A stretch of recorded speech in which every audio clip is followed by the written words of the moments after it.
Hello, this is Danny Morrow in Tucson, Arizona.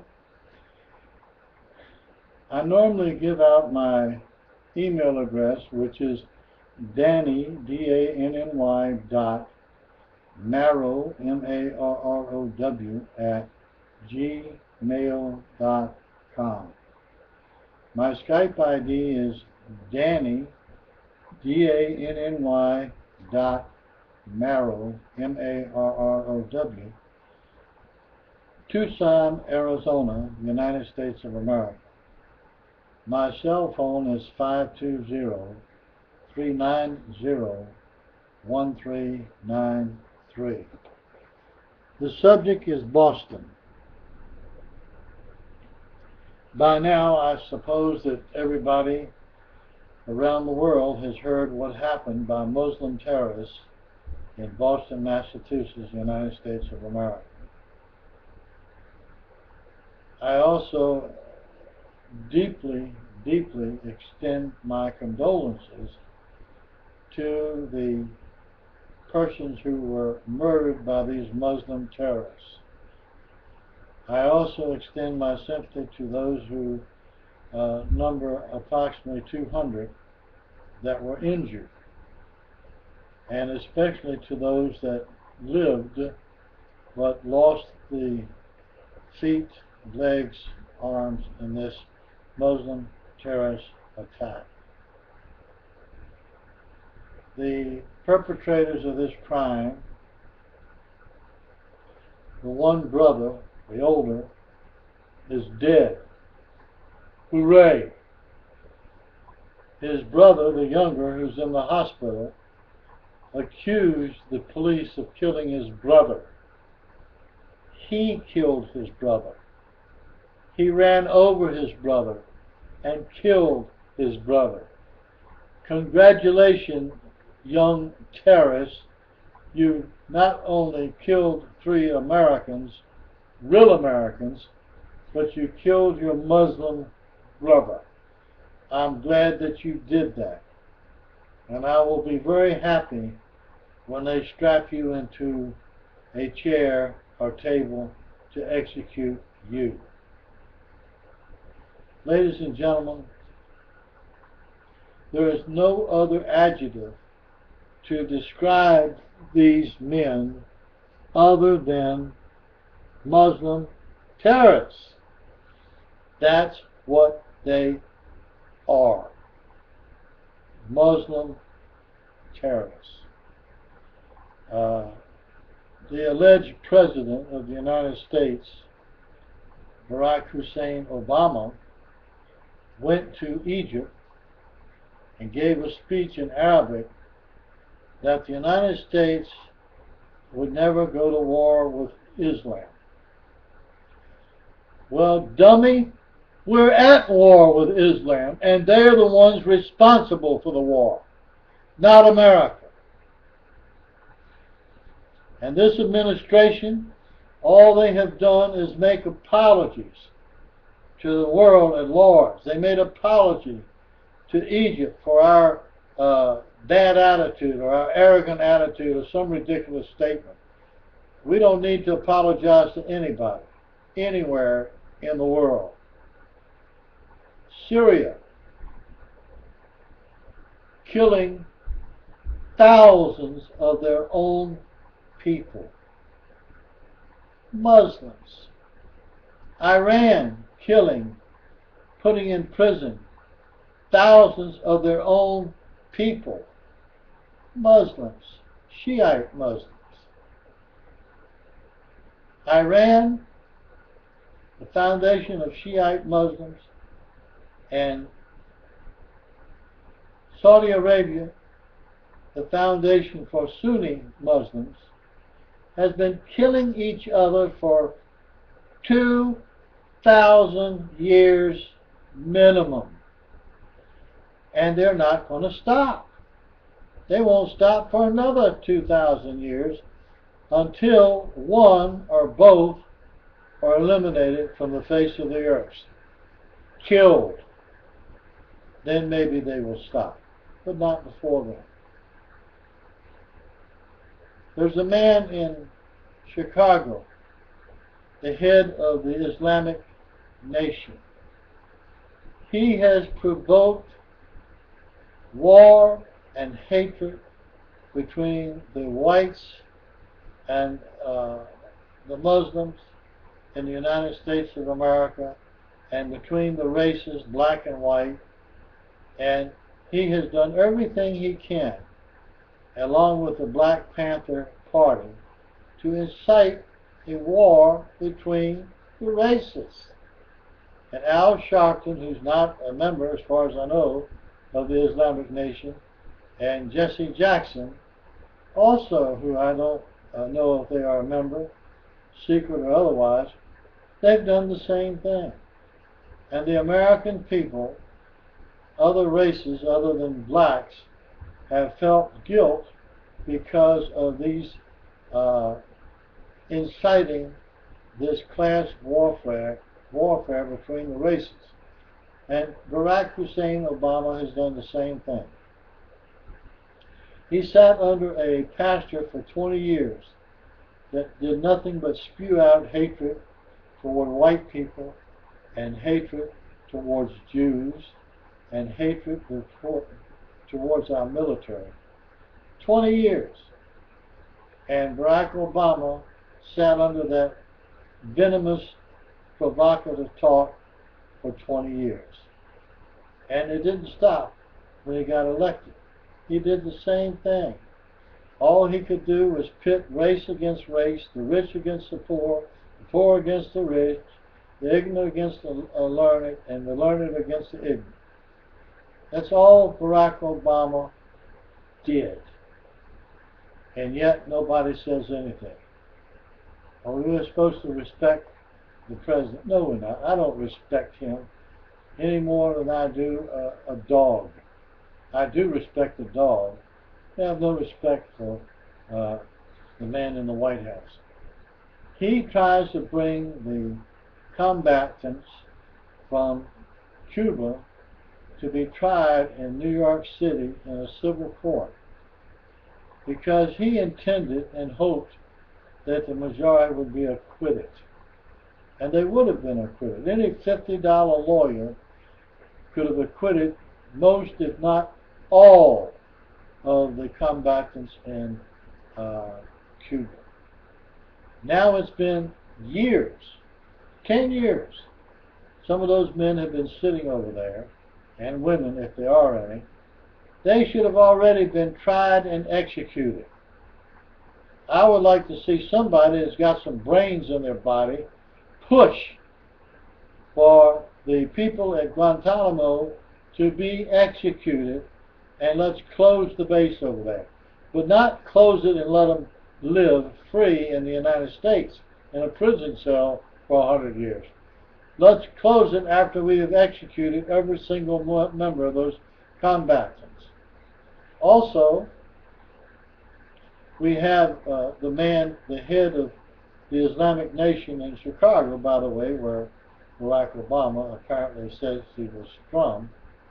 And the picture of the head of the Islamic Nation's wife was on Time magazine. And the picture of Barack Hussein Obama and the head of the Islamic Nation were on Time, or I believe, or One magazine. The head of the Islamic Nation is a provocateur of Islam. He is a traitor to the United States of America, along with the Black Party people, and along with Al Sharpton and Jesse Jackson.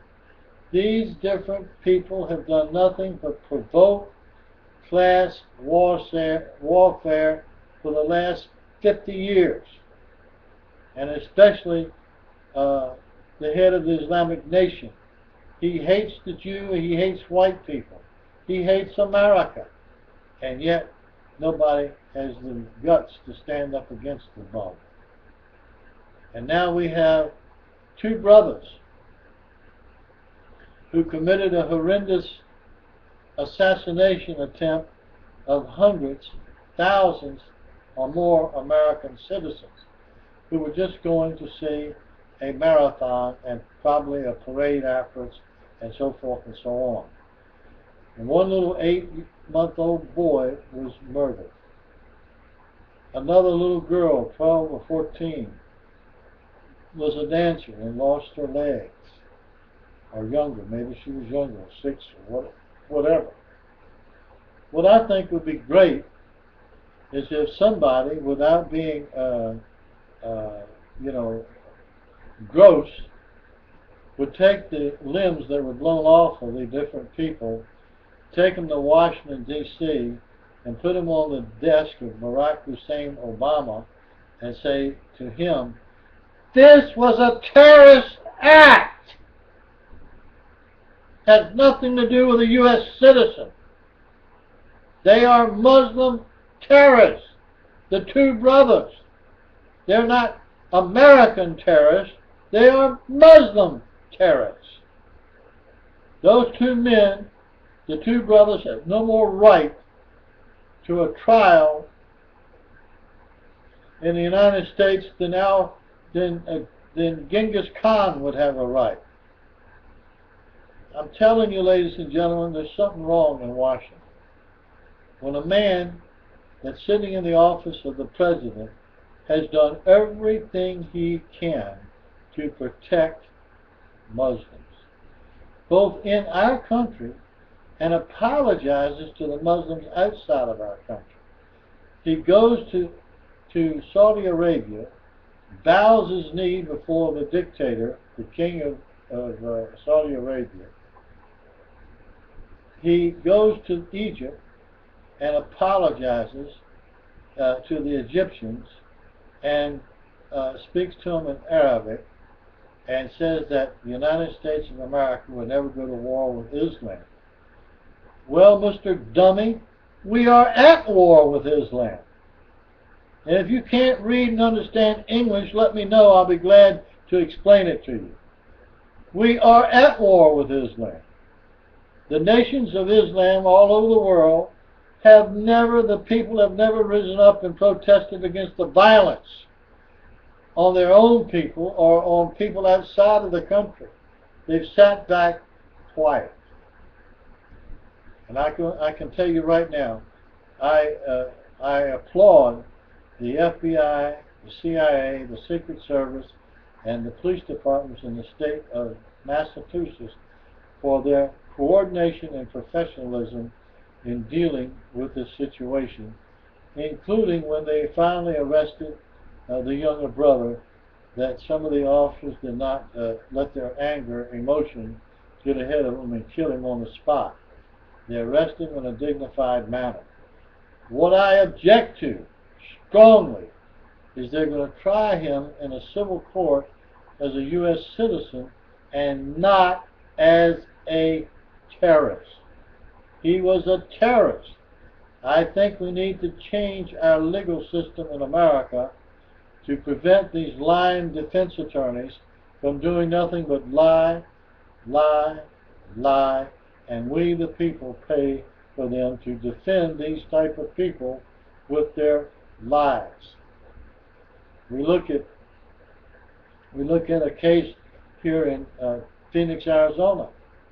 Jodi Arias, who stabbed her boyfriend 29 times, cut him throat ear to ear, and shot him in the head. And the lying defense attorney has done everything he can to lie, lie, lie, distort evidence to get an acquittal of first-degree murder.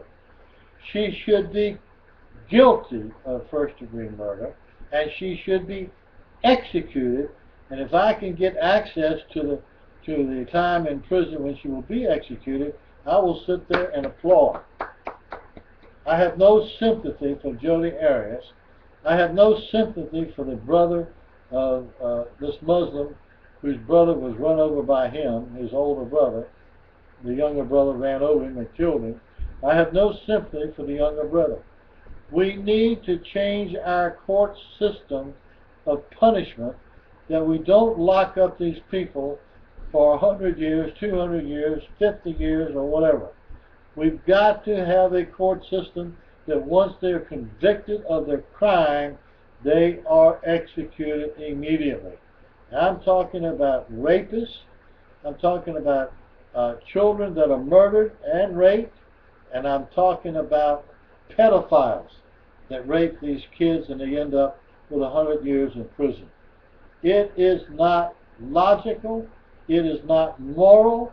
And I don't believe it really should be legal that you put these people in prison for 100 years, 200, 300, 400-year sentences. For what? That they get medical attention, they get 3 meals a day, they get a cell, clean cell to live in, they can take a shower, they can write books, they can play guitars or whatever, and the family of these people suffered at the loss of their loved one or loved ones. They had a case recently where a man had been on death row for 29 years. 29 years. And he had murdered and raped, I think it was a woman or a young girl, and the mother been waiting 29 years for him to be executed. The governor of that state commuted his sentence because he was 600 pounds. Huh. They should have executed him, regardless of whether he weighed 600 pounds or 6 pounds. He was convicted, was on death row for 29 years, and now this governor commutes his sentence to life.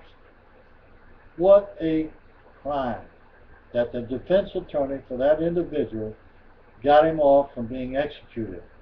But that didn't help the little girl or young woman that was executed and raped by him. I'm telling you, ladies and gentlemen, the system of justice in the United States of America has been distorted by defense attorneys.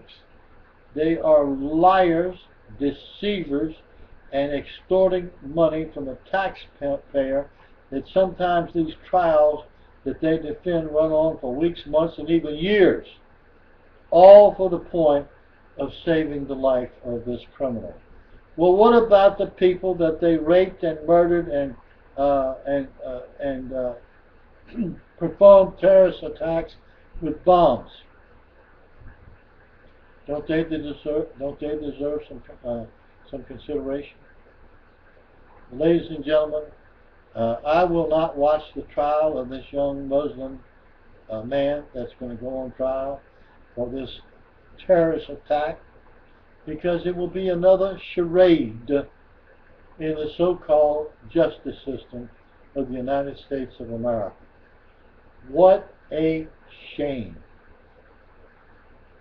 What a shame that any defense attorney, which is a liar, can think that he's serving justice in the U.S. court system to lie, lie, lie, and have sentences commuted to life, have terrorists such as this one in the court system for months, maybe even years, and then maybe he won't be executed.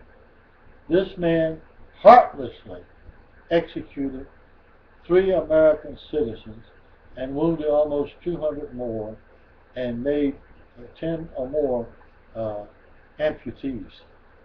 It is ridiculous, ridiculous.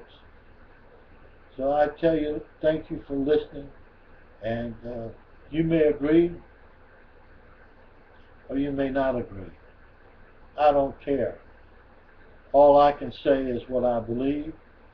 We are in a fight with Muslim terrorists in the United States, outside of the United States, for our very freedom of speech, religion, and other freedoms.